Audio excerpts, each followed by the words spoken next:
हम सब रोज सुबह उठते हैं, ब्रश करते हैं, नहाते हैं, ये तो रोज की बात है ना? पर क्या कभी सोचा है कि इन मामूली सी लगने वाली आदतों के पीछे भी गहरे, ऐतिहासिक और आध्यात्मिक रहस्य छिपे हो सकते हैं? तो चलिए आज प्राचीन ग्रंथों के पन्नों को पलटते हैं और सुबह के दिनचर्या के इन छिपे हुए नियमों को जानते हैं। तो सवाल ये उठता है कि क्या सुबह की ये दिनचर्या हमारी जिंदगी को सच में बदल सकती है? पुराने ग्रंथों की माने तो जवाब है बिल्कुल हाँ। चलिए देखते हैं आखिर कैसे। तो इस सफर की शुरुआत करते हैं दांत साफ करने की प्रक्रिया से, जिसे ग्रंथों में नाम दिया गया है दंत धावन। और हाँ, ये सिर्फ साफ सफाई नहीं थी, ये एक पूरा अनुष्ठान था, एक रिचुअल। ये देखिए, ये पन्ना उसी प्राचीन ग्रंथ से है और यकीन मानिए हैरानी की बात है कि ब्रश करने जैसी इतनी सिंपल सी चीज के लिए कितने कितने डिटेल्ड निर्देश दिए गए थे। ऐसा नहीं था कि कहीं भी खड़े होकर कर लिया, बिल्कुल नहीं। ग्रंथों के मुताबिक दांत साफ करते वक्त चेहरा पूर्व या उत्तर पूर्व दिशा की तरफ होना चाहिए, यानी ईशान कोण, जिसे बहुत ही शुभ और पवित्र माना जाता था। पर बात सिर्फ दिशा पर ही खत्म नहीं होती। जो दातून इस्तेमाल होता था ना, मतलब दांत साफ करने वाली टहनी, उसकी लंबाई भी बिल्कुल ठीक प्रिसाइजली बताई गई थी। और ये नियम काफी स्पेसिफिक था। प्राचीन सामाजिक व्यवस्था मतलब वर्ण के हिसाब से दातून की लंबाई तय थी। जैसे ब्राह्मणों के लिए 12 अंगुल, क्षत्रियों के लिए 9, वैश्यों के लिए 6 और शूद्रों के लिए 4 अंगुल। सिर्फ लंबाई ही नहीं, किस पेड़ की लकड़ी है ये भी उतना ही जरूरी था। करंज, खैर और नीम जैसी लकड़ियों को उनकी मेडिसिनल प्रॉपर्टीज की वजह से अच्छा माना जाता था। वहीं दूसरी तरफ पलाश या कपास जैसे पेड़ों की लकड़ी का इस्तेमाल करना मना था। और इससे भी आगे कुछ दिन ऐसे भी थे जब दातून करना ही मना था। जी हाँ, लूनर कैलेंडर के हिसाब से प्रतिपदा, षष्ठी और अमावस्या जैसी तिथियों पर दातून करने की सख्त मनाही थी। इससे पता चलता है कि सही समय आखिर कितना जरूरी माना जाता था। अच्छा, दंत धावन के बाद अब आगे बढ़ते हैं दिनचर्या के अगले पड़ाव पर, शौर कर्म और तेल लगाना। चलिए देखते हैं कि इसके बारे में क्या नियम थे।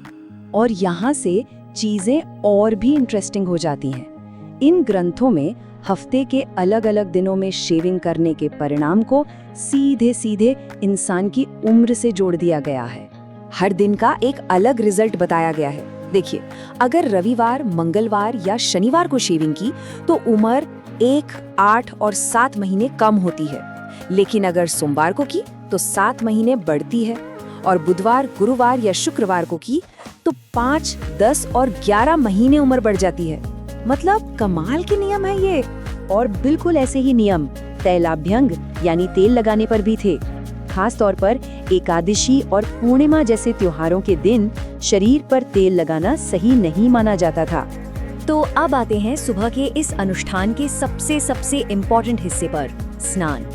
इसे सिर्फ शरीर की सफाई नहीं, बल्कि एक तरह की परम शुद्धि, एक अल्टीमेट प्यूरिफिकेशन का जरिया माना जाता था।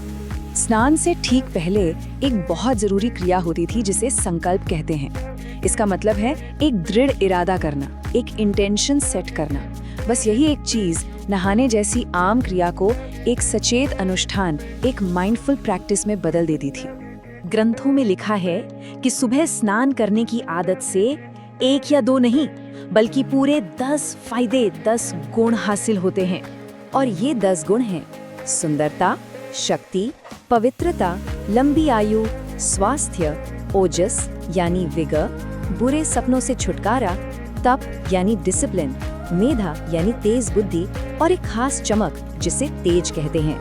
यहाँ साफ दिखता है कि कैसे फिजिकल सफाई को सीधे मेंटल और स्पिरिचुअल फायदों से जोड़ा गया है। और एक और इंटरेस्टिंग बात, स्नान का मतलब सिर्फ पानी से नहाना नहीं था।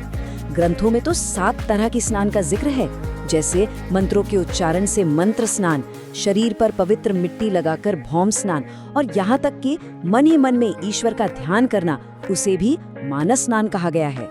नहाने को और भी पवित्र बनाने के लिए एक श्लोक पढ़ा जाता था, जिसका अर्थ कुछ इस तरह है: हे गंगे, हे यमुने, आप सब इस जल में उपस्थित हो। सोच के देखिए, घर के साधारण पानी को ही पवित्र नदियों का रूप दे दिया जाता था। तो इन सब प्राचीन अनुष्ठानों से आज के मॉडर्न लाइफ के लिए क्या सीख मिलती है? इसका सार, इसका एसेंस बस इतना सा है कि ये सारे डिटेल नियम इसलिए बनाए गए थे ताकि रोजमर्रा के काम मामूली ना रहकर माइंडफुल प्रैक्टिसेस बन जाएं। हर छोटे से छोटे काम में एक इरादा, एक अवेयरनेस लाना, बस यही मकसद था।